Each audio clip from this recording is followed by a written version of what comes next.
हमारी पहचान मतपंथ से नहीं, हमारी पहचान मानवता से होनी चाहिए, हमारी पहचान आदर्शों से होनी चाहिए, हमारी पहचान चरित्र और विचारों से होनी चाहिए। जब भी हम किसी संप्रदाय और मतपंथ की दीवारों में कैद होते हैं, हम मानवता से दूर हट जाते हैं। जब भी हम किसी शास्त्र से बंधते हैं, हम इंसानियत से दूर हट जाते हैं, सत्य से दूर हट जाते हैं। मेरा ये कहना है कि हम सब भी अपने जीवन में ये संकल्प ले सकते हैं, क्योंकि ये सांसें हमें फ्री की नहीं मिली है। आप सुना करते हैं कि बड़े भाग्य मानुष तन पावा, सुर दुर्लभ सद ग्रंथ ही गावा, कि बड़े ही भाग्य से मनुष्य शरीर मिला। इस पर सोचना यह है कि जो आदमी अपने शरीर का उपयोग चोरी में कर रहा है, जो आदमी अपने शरीर का उपयोग नशा दुर्व्यसन मांसाहार में कर रहा है, जो विवाद में कर रहा है, झगड़े में कर रहा है, क्या आप कह सकते हैं कि उसको भी भाग्य से मिला है? उसको भी ये शरीर भाग्य से मिला है क्या, जो अपने शरीर का दुरुपयोग कर रहा है? तब फिर यहां आप ये कह सकते हैं कि बड़े दुर्भाग्य से मानव तन पावा कि तुम चोरी में जा रहे हो, बड़े दुर्भाग्य से ये मनुष्य शरीर मिला कि तुम हिंसा के रास्ते पर जा रहे हो, बड़े दुर्भाग्य से मनुष्य शरीर मिला कि हम दूसरों को गाली दे रहे हैं, बड़े ही दुर्भाग्य से यह मनुष्य शरीर मिला कि आज हम भाई का हक छीन रहे हैं, बड़े ही दुर्भाग्य से मनुष्य शरीर मिला कि हम माता पिता को वृद्धाश्रम भेज रहे हैं। फिर ये मनुष्य शरीर का सौभाग्य नहीं, ये परम दुर्भाग्य है। सौभाग्य उस दिन होगा जिस दिन हमारी श्रद्धा माता पिता के प्रति हो, गुरु के प्रति हो, सज्जनों के प्रति हो, हमारी करुणा प्राणी मात्र के प्रति हो, और हमारा एक एक श्वास राष्ट्र सेवा में समर्पित हो। तब ये दोहा, ये चौपाई सार्थक है कि बड़े भाग्य मानुष तन पावा। तो अगर ये शरीर हमें मिला है तो हम इसके महत्व को नहीं समझते। आप देखिए पूरी प्रकृति को, इस सूरज भले ही गर्मी में हमें ज्यादा ताप दे रहा है, लेकिन अगर ये उगना बंद हो जाए तो सृष्टि खत्म हो जाएगी। ये फ्री में जीवन ऊर्जा दे रहा है। आपसे कुछ लेता है क्या सूरज? फ्री में आपको जीवन ऊर्जा दे रहा है, शक्ति दे रहा है, पूरे ब्रह्मांड को दे रहा है। ये हवा जिसके वजह से हम जिंदा हैं, सोचिए क्या देते हैं हम। बल्कि जहां से ये उत्सर्जित होता है उन पेड़ों को भी आज हम काटे चले जा रहे हैं। जिन पौधों से, जिन पेड़ों से हमें ऑक्सीजन प्राप्त हो रहे हैं, हम उन्हें भी काटे चले जा रहे हैं। और हम कभी कोशिश नहीं करते कि अपने जीवन काल में 10, 20, 50 पेड़ लगाते। कुछ लोग इस दिशा में सक्रिय होते हैं, लेकिन फिर भी ये अभी पर्याप्त नहीं है। मैं तो लोगों से कहा करता हूं कि अगर आपके बच्चे का जन्मदिन हो, आपका जन्मदिन हो, संकल्प लीजिए हर जन्मदिन पर एक पेड़ लगाइए, क्योंकि आपने सिर्फ उसे अपने लिए नहीं लगाया, वो हजारों साल तक, सैकड़ों साल तक उस मानवता को ऑक्सीजन देता रहेगा, प्राणवायु देता रहेगा। ये हवा हमें फ्री में मिली, हमने कुछ दिया नहीं, बल्कि हमने उसे और नष्ट किया है। ये जल हमें फ्री में मिल रहा है, लेकिन हमने आज प्रदूषण इतना फैला दिया है, हमने आज कचरा इतना फैला दिया है कि जो जल पहले तालाब का भी पीने योग्य हुआ करता था, जो जल पहले नदियों का पीने योग्य हुआ करता था, वो बोर का भी पीने योग्य नहीं रह गया। अब उसे फिल्टर करके पीना पड़ता है। फिर भी हमें सहजता से उपलब्ध है, और जहां नहीं उपलब्ध है देखिए वहां महामारी हो रही है, मारामारी हो रही है, संग्राम हो रहा है, महाभारत हो रहा है। ये प्रकृति सब कुछ हमें दे रही है। नदियां जल दे रही है, प्रकृति से हमें, पौधों से हमें ऑक्सीजन, फल, सब्जियां सब हमें मिल रही है, धरती से हमें सारे फसल मिल रही है। लेकिन हम क्या दे रहे हैं? हम सिवाय गंदगी के, सिवाय अत्याचार के, सिवाय दुराचार के, सिवाय पाप के, हम इस सृष्टि को लौटा क्या रहे हैं?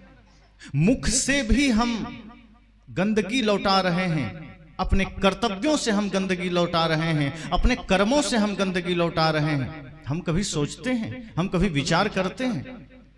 किसी ने कहा है फिल्म के गीत में, मधुवन खुशबू देता है, सागर सावन देता है, जीना उसका जीना है, जो औरों को जीवन देता है, मधुवन खुशबू देता है।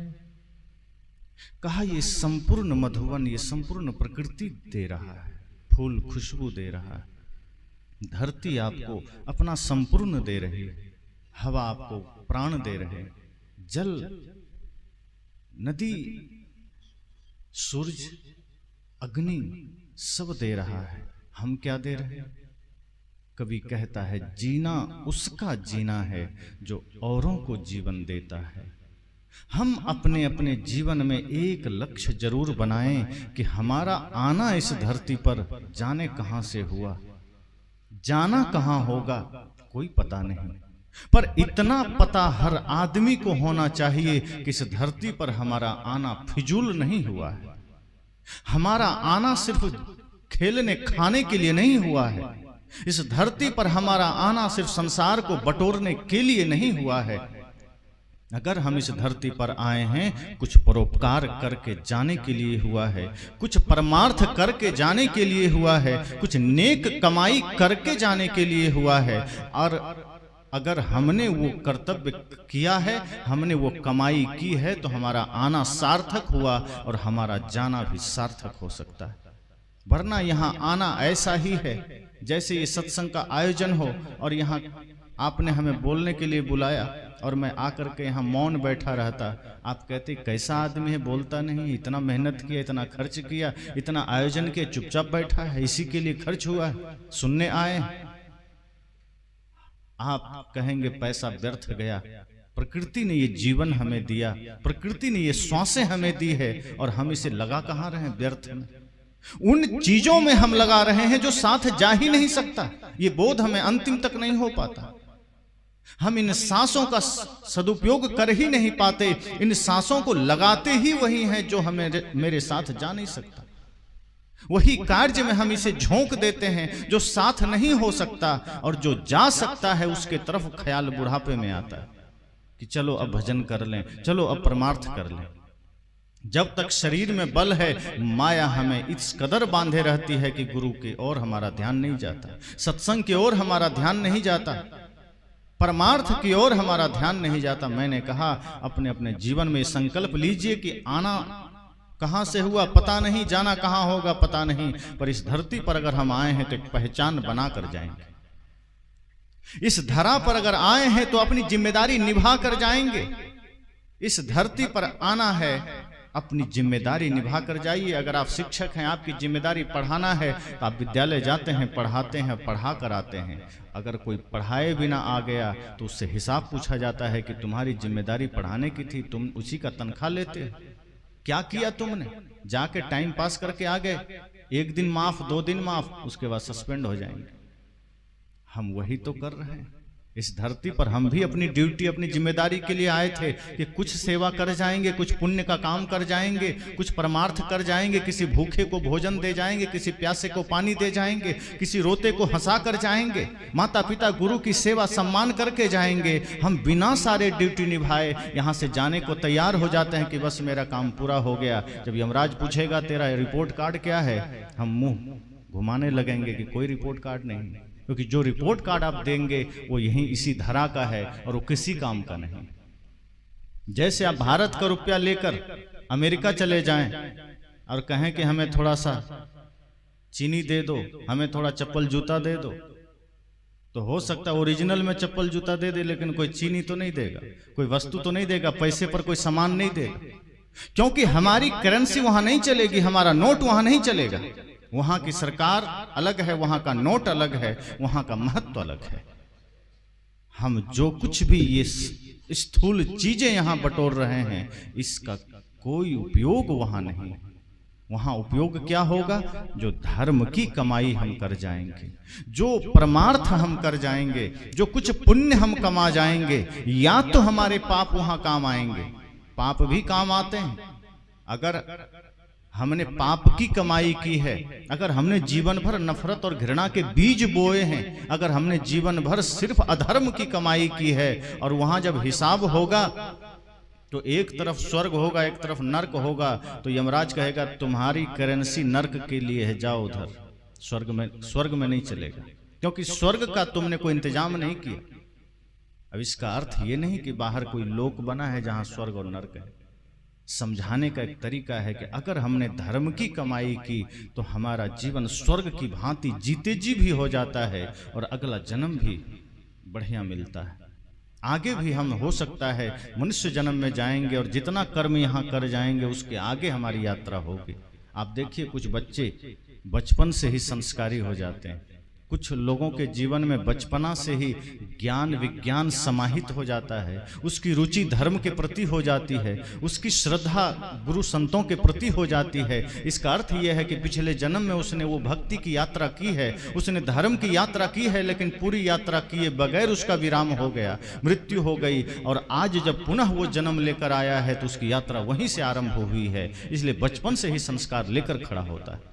कुछ लोग इतने पाप में जीवन जीते हैं और जिंदगी विराम हो जाती है कि बचपना से ही चिड़चिड़ा होता है, बचपन से ही द्वेषी होता है, बचपन से ही धर्म से सत्संग से दूर भागता है, सुहाता नहीं है, वो सब पता चल जाता है। इसलिए हमें वो कमाई करना है जो वहां काम आ सके, जिसके वजह से हम यहाँ भी सुकून लेकर जाएं, यहाँ भी शांति लेकर जाएं, यहाँ भी दूसरे के चेहरे पर शांति देकर जाएं, और वहाँ भी हमारे जीवन में वही भक्ति, वही सेवा, वही सत्संग के आधार पर नया जन्म मिल सके।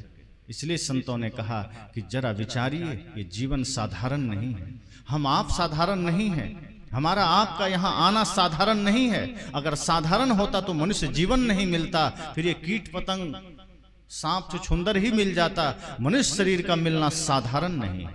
हम अगर इसे साधारण बनाकर रह गए तो ये फिर मनुष्यता नहीं है। मैं अक्सर एक उदाहरण देता हूं कि मनुष्य जीवन संभावनाओं का केंद्र है। यहाँ आदमी चाहे तो नर से नारायण हो सकता है, माताएं चाहे तो नारी से नारायणी हो सकती है, लेकिन हम नर से बानर हो जाते हैं, नारायण तो कभी हो नहीं पाते। ये हमारी अवस्था है। एक गुरु ने पूछा अपने शिष्य से कि जो मेरे प्रश्नों का उत्तर दे देगा वही मेरा उत्तराधिकारी बनेगा। शिष्य जो तेज तर्रार थे, कई बार बहुत बुद्धिमान फेल खा जाता है, लेकिन जो समझदार होता है वो पास हो जाता है। बहुत शास्त्रों का अध्ययन नहीं चाहिए ज्ञानी होने के लिए। ज्ञानी और जानकार में बड़ा फर्क है। जानकार वो है जो बहुत सारे शास्त्रों को पढ़ा है, और ज्ञानी वो है जो स्वयं को पढ़ा है। तो उसमें से कुछ लोग जो शास्त्र पढ़कर आए थे, उन्होंने सोचा कि मैं तो जवाब दे ही दूंगा। गुरु ने कहा बताओ लोहा और चांदी में कौन कीमती है? सारे शिष्य खड़े हुए कहे गुरुजी आप भी क्या सवाल करते हैं, ये तो बड़ा ही साधारण सवाल है, स्वाभाविक है चांदी कीमती है। गुरु ने कहा सबका उत्तर आ गया। पीछे लाइन में खड़ा एक शिष्य खड़ा हुआ, कहा गुरुजी मेरे ख्याल से लोहा ज्यादा कीमती है। सभी शिष्य हंसने लगे। कहा ये हमेशा बुद्धू था और बुद्धू ही रहेगा। चांदी महंगा है, कीमती है, और ये लोहे को कीमती बता रहा है। पहले भी ये पिछड़ता था, आज भी पिछड़ रहा है। शास्त्र पढ़ता नहीं है, समय से सोता जगता नहीं है, ऐसे ही टाइम पास कर रहा है। गुरु ने कहा चुप हो जाओ। अरे जरा जान तो लूं कि उसने लोहे को कीमती कहा क्यों है, कोई तो वजह होगी। चांदी को नहीं कहा, लोहे को क्यों कहा, जान तो लूं। और तुम्हारे पास तो कोई जवाब इसके अतिरिक्त हो भी नहीं सकता। गुरु ने कहा तुमने चांदी कहा, इसमें बात खत्म हो गई कि स्वाभाविक है बाजार में चांदी का मूल्य ज्यादा है, तुमने चांदी का नाम लिया, कोई एक्सप्लेनेशन की जरूरत नहीं है। पर जिसने लोहे का नाम लिया है उसके पास जरूर कोई अर्थ हो सकता है, उसके पास जरूर कोई संभावना हो सकती है। कहा तुम इधर आ जाओ, बताओ क्या कारण है। कहा गुरुजी चांदी सदैव चांदी ही रहेगा, इसमें कोई परिवर्तन नहीं आ सकता, लेकिन लोहे को अगर पारस मिल जाए तो ये सोना बन सकता है और उससे ज्यादा कीमती हो सकता है। इसलिए मैंने लोहे का नाम लिया, क्योंकि संभावना लोहे में है, चांदी में कोई संभावना नहीं है। चांदी जैसा है वैसा ही रहेगा, जितना है उतना ही रहेगा, पर लोहा उतना नहीं रह सकता, उसकी कीमत बढ़ जाएगी, उसका संग बदलते ही उसका रंग बदल जाएगा। अगर हमने अपने जीवन में किसी सज्जन, किसी संत का संग कर लिया, किसी ज्ञानी का संग कर लिया, तो एक साधारण नर भी नारायण बन सकता है, एक साधारण नर भी पूज्य बन सकता है, योग्य बन सकता है। और हमारे महापुरुष इसके ताजा उदाहरण हैं, जो इसी नर जीवन में, इसी देह में आकर के विदेह बन गए, इसी देह में आकर के पूज्य बन गए, आराध्य बन गए, भगवान बन गए। तो अगर हम भी अपने जीवन की संभावनाओं को समेट सकें, हम भी अपने जीवन में मिले हुए अवसर को समझ सकें, तो निश्चय ही हमारा यहाँ आना सार्थक होगा, हमारा जीवन सार्थक होगा, हमारा मनुष्य जीवन सार्थक होगा। इसलिए मैंने कहा कि हमें भी अपने महापुरुषों से, अपने गुरुओं से वो आदर्श ग्रहण करना है। सभी महापुरुष आदरणीय हैं, सभी गुरु आदरणीय हैं। इस सत्र में यही मंगल कामना करूंगा कि हम सब अपने अपने आने के उद्देश्य को, अपने अपने जीवन के उद्देश्य को समझ सकें और उसी अनुरूप एक संकल्प ले सकें कि हमारा आना स्वाभाविक नहीं है, हमारा आना एक प्रयोजन है। मनुष्य शरीर का मिलना जरूर भाग्य है, तो उस भाग्य को सौभाग्य में बदलना हमारा धर्म है। हम अपने जीवन को अगर नफरत, घृणा, ईर्ष्या, द्वेष में बिता दिए तो गोस्वामी जी का वो दोहा फिर उल्टा हो जाएगा कि बड़े भाग्य मानुष तन पावा नहीं, बड़े दुर्भाग्य से मनुष्य तन पावा। अगर हमने जीवन को नरक बनाया, अगर हमने शरीर का उपयोग चोरी में किया, छल में किया, प्रपंच में किया, धोखे में किया, तो बड़े दुर्भाग्य से मनुष्य शरीर मिलना हो जाएगा। अगर हमें अपने अपने मानव शरीर को सौभाग्य में बदलना है, अगर हमें अपने अपने मनुष्य शरीर को एक सुंदर अवसर में बदलना है, तो अभी आज इसी क्षण संकल्प लेना है कि हमें यहाँ से यूं ही नहीं चले जाना है, एक अस्तित्व बनाकर जाना है। समाज के लिए, राष्ट्र के लिए, मानवता के लिए, प्राणी मात्र के लिए कुछ करके जाना है, साधारण नहीं जाना है।